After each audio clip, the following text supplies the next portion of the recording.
He called me on a Tuesday morning while I was still in my car in the parking garage of our apartment building. I hadn't even turned off the engine. "I hope you're using this time to reflect," my husband said. His voice was level, almost kind, the way you'd talk to someone who'd had a minor breakdown and needed gentle redirection. "Because when you're ready to apologize, really apologize, we can talk about what comes next." I sat there with my hands on the wheel and the engine ticking, and I thought, he genuinely believes he did me a favor. 4 days earlier, he had called security to escort me out of Meridian Regional Medical Center, the hospital where I had worked as charge nurse for 11 years. The hospital where I had trained half the nursing staff currently on rotation. The hospital where I had, 3 years ago, personally flagged a billing discrepancy that saved the administration over $400,000 in potential Medicare fraud liability. I was walked out past the nurse's station on the 3rd floor. Past people I had mentored, past people who looked at the floor when I passed because they didn't know what else to do. My husband, the hospital's chief operating officer, stood by the elevator bank and did not meet my eyes. I said nothing. I carried my badge in my hand because they hadn't asked for it yet. I placed it on the security desk on the way out, and I pushed through the front doors into a gray October morning, and I drove home. And I sat in the same parking garage for 40 minutes before I could make myself go upstairs. And now, 4 days later, he was calling to ask if I'd reflected enough. "I have," I said. "I've reflected quite a bit." I don't think he heard anything unusual in my voice. He never did. My name is Serena, and I want to be clear about something before I tell you the rest of this. I am not someone who plans revenge. I was not sitting in that parking garage mapping out his downfall. I was sitting there because I was in shock, because 11 years of my professional life had just ended in a 5-minute conversation, and because I genuinely did not understand yet what had actually happened. That understanding came later, piece by piece, the way the worst realizations always do. My husband's name is Donovan. We had been married for 9 years. I was 34 when we met. He was 41, recently promoted, sharp in the way that people who have spent their whole careers in hospital administration get sharp. Good with numbers, good with optics, always aware of how a room perceives him. I was charge nurse on the cardiac floor. We met at a fundraiser the hospital hosted for a local children's literacy program. He bought a table and sat at it alone for the first hour because his +1 had canceled, and I felt sorry for him, and I sat down to keep him company, and he was funnier than I expected. Warmer. We were married 18 months later. For most of our marriage, we were a good team. He moved up. I moved up. I became head of nursing for the 3rd floor, then nursing supervisor for the entire medical surgical unit. I ran staff scheduling, compliance training, incident reviews. I was the person administration called when they needed someone to actually fix something rather than just write a report about it. When Donovan was named COO 4 years ago, I was proud of him. Genuinely, we went out to dinner at a restaurant we couldn't quite afford and ordered a bottle of wine we definitely couldn't afford, and I told him I knew he'd get there eventually. I meant it. What I did not know was that 6 months into his tenure as COO, he had hired his college friend as director of facilities management. His college friend's name is Curtis. I had met Curtis at our wedding, and twice after that. He was the kind of person who makes a strong first impression, and then, the more time you spend with him, the more you notice what's underneath. Small cruelties. A habit of taking credit in rooms where the actual contributor isn't present. A way of looking at you when he thought you weren't watching. I did not like Curtis. Donovan knew I did not like Curtis. He hired him anyway and didn't tell me for 3 weeks. When I found out, we argued. He said I was being unfair, that I barely spent time with the man, that I was letting a gut feeling override logic. I said gut feelings in medical settings save lives. He said this wasn't a medical setting, it was administration, and maybe I should let him handle his own department. I let it go. I shouldn't have, but I did. The written notice I received cited conduct unbecoming of a senior nursing supervisor. It cited two specific incidents. One in which I had allegedly spoken to a facility's staff member in a demeaning manner, and one in which I had allegedly falsified a supply requisition form. I read both citations 3 times in Donovan's office while he sat across from me with his hands folded on the desk. "I don't know what these are," I said. "Serena, no, I'm asking you specifically. I do not recognize either of these incidents." The requisition form. I have never falsified a document in my career. Not once. Donovan, you know that. He looked at me the way he'd been looking at me lately, slightly pained, slightly removed, like he was already on the other side of a decision he'd made and was waiting for me to catch up. "The documentation is thorough," he said. "Curtis brought this to me and I had to take it seriously." Curtis. I looked at my husband across his desk in his office with his name on the door and I thought, he believes him? He believes him. He believes Curtis over me. Not because the evidence was overwhelming, not because he'd investigated and reached a conclusion, because Curtis had put papers in front of him and Donovan, who I had been married to for 9 years, who I had put through the worst year of his professional life when he was passed over for this promotion the first time, who I had sat up with until 2 in the morning coaching him on how to present his restructuring plan to the board, had looked at those papers and chosen the easier path. Security arrived 12 minutes later. Here is what I knew by the end of that first week. I knew that the incident reports Curtis had filed were dated from events that had allegedly occurred over a 6-month period. I knew this because my termination letter included the dates, and I knew, because I am someone who keeps records, because 11 years in nursing made me compulsively thorough about documentation, that on at least 2 of those dates, I had been in places that made the reported incidents impossible. One of the dates fell on a Wednesday I had spent entirely off-site at a Joint Commission compliance training in Cleveland.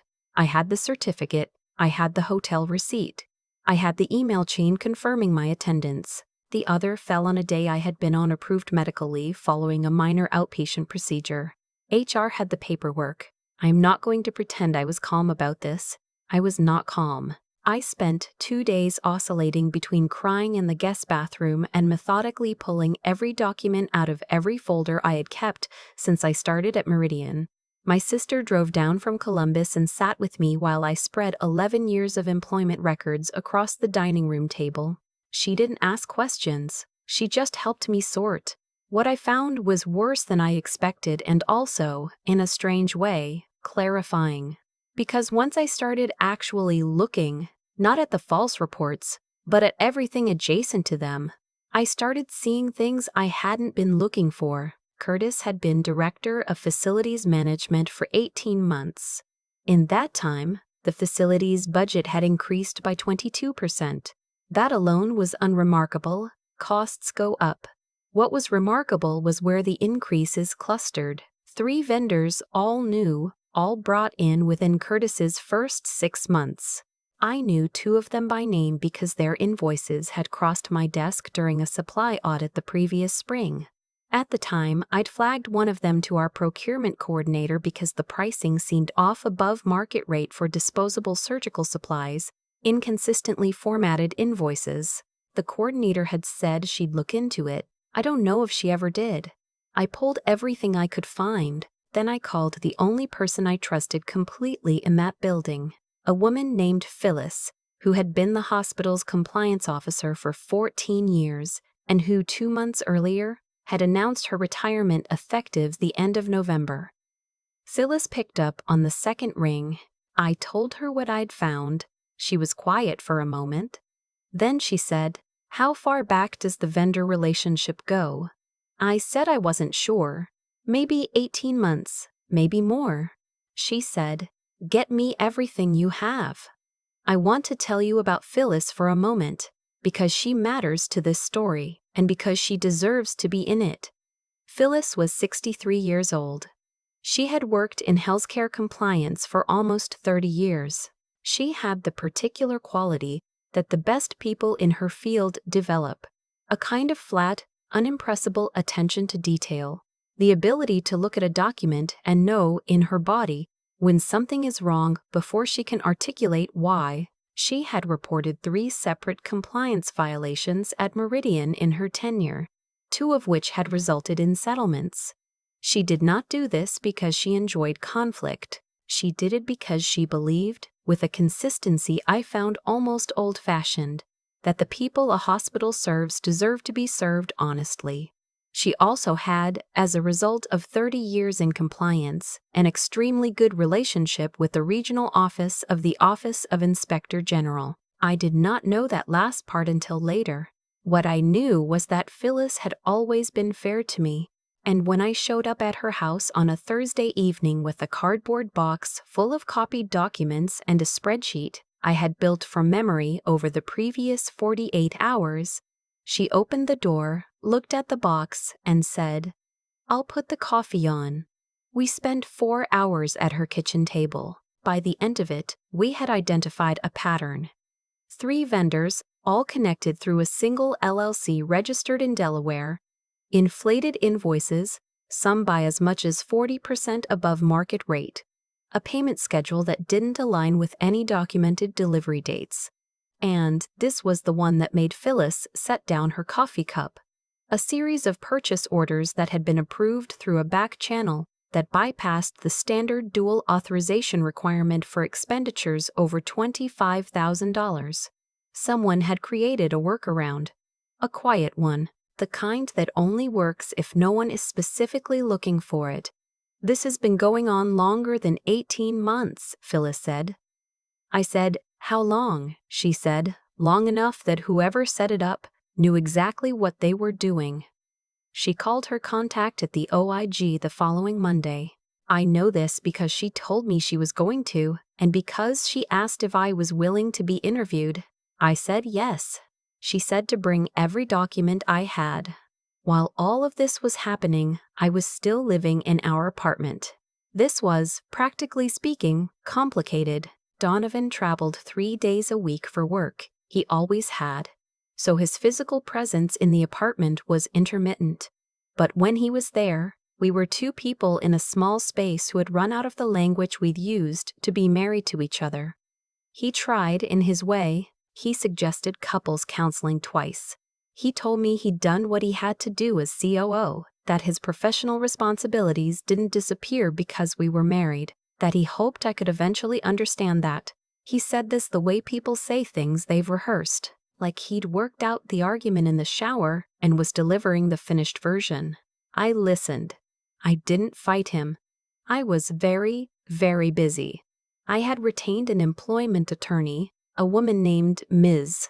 Hartley out of a firm in Cleveland, who had taken one look at my documentation and told me the wrongful termination case was strong. She was precise and quiet-spoken, and when she said something was strong, she meant it clinically, the way a surgeon means it. She started the formal process. I had given my full interview to the OIG investigator, a careful, unhurried man who asked the same questions from slightly different angles and wrote everything down by hand. I had provided copies of everything. The spreadsheet.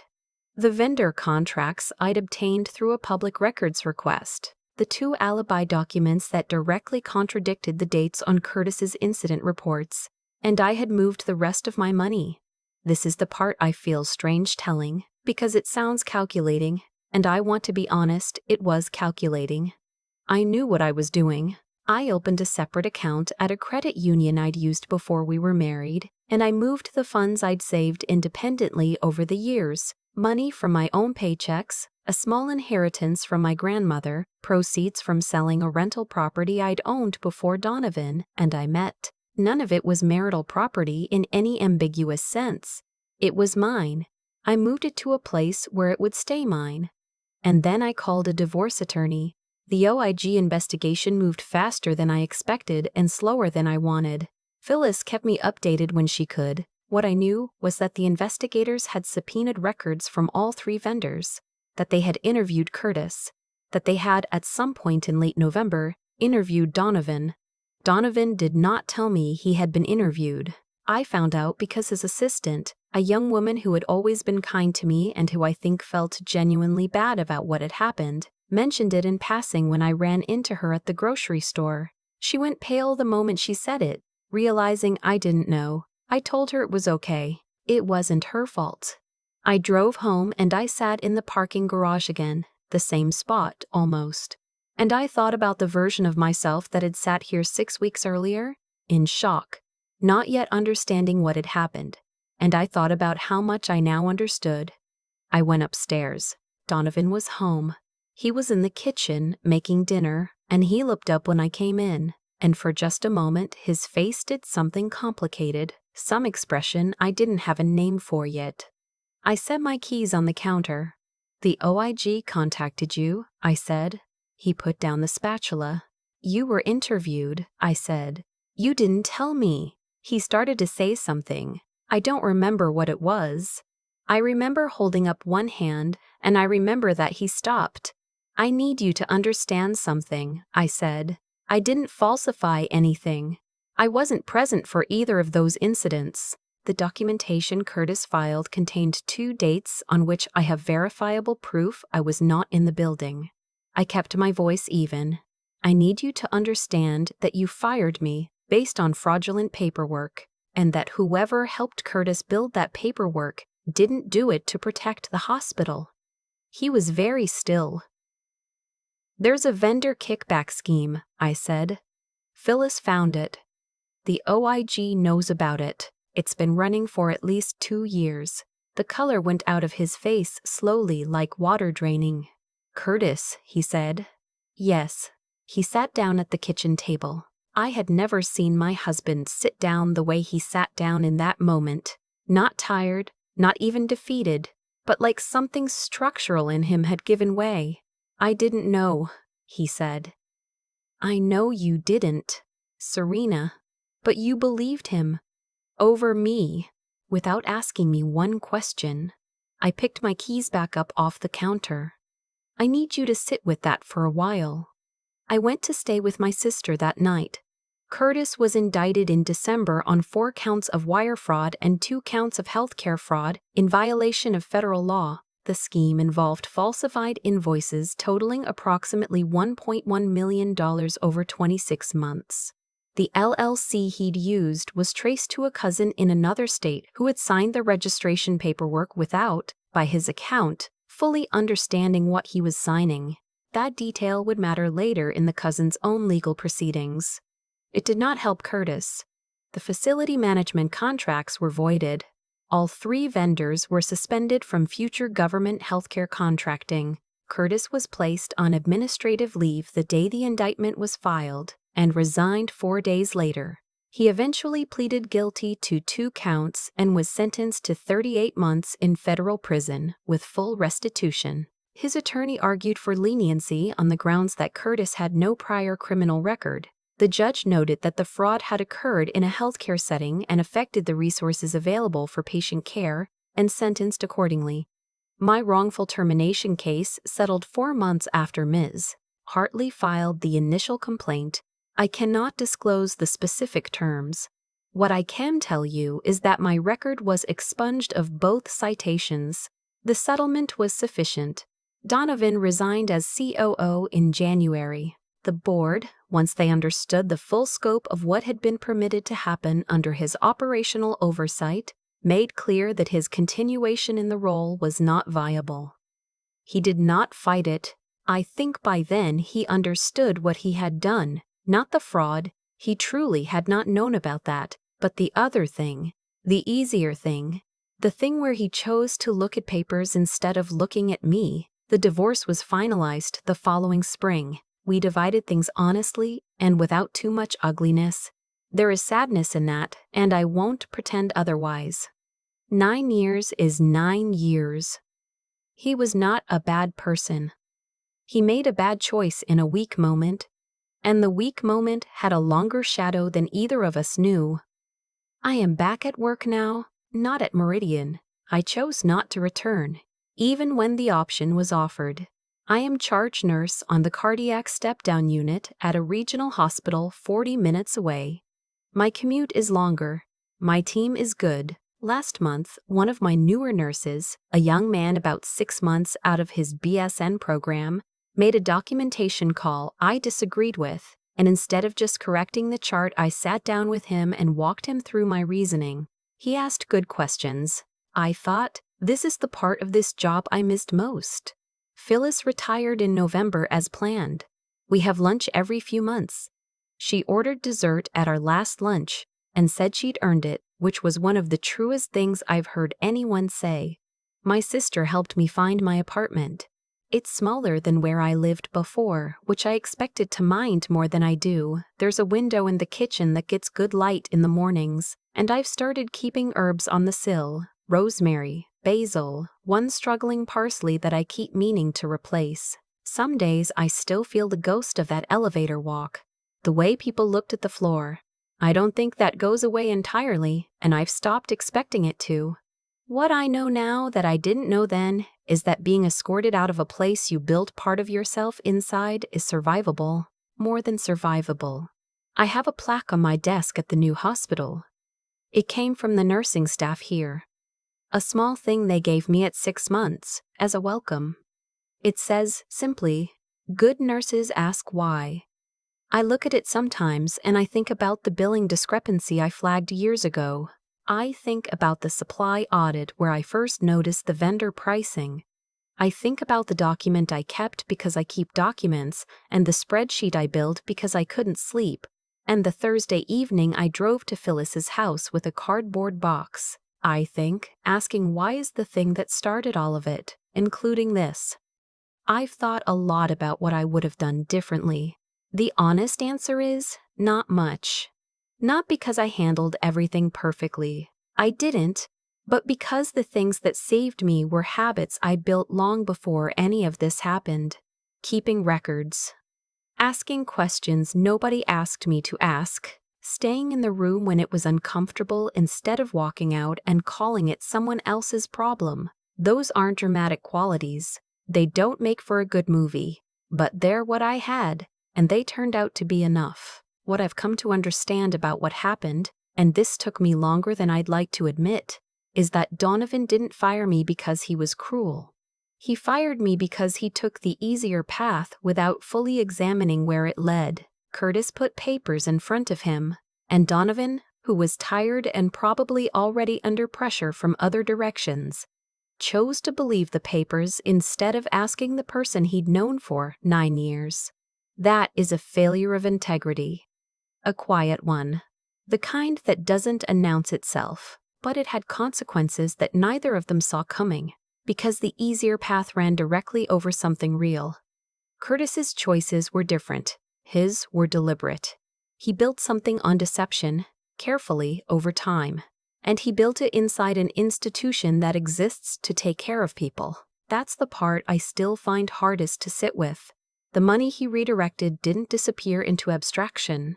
It came out of a hospital's operating budget. It affected staffing. It affected supplies. Somewhere in those 26 months, a patient or a nurse or a family felt the downstream effect of what he was doing, and they never knew why. That matters.